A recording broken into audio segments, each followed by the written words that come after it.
te mwana la kisabino ezate ezalina bayike peut-être alobaka makambo mosusu asala pe makambo mosusu ça l'effort bundana ça l'effort comprendre ça l'effort landa liloba na bokeseni te po tokutana na mabe te. Amen.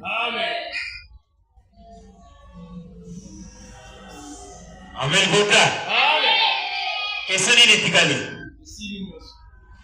Amen. Vota c'est vrai Christ alobi yotungisa te.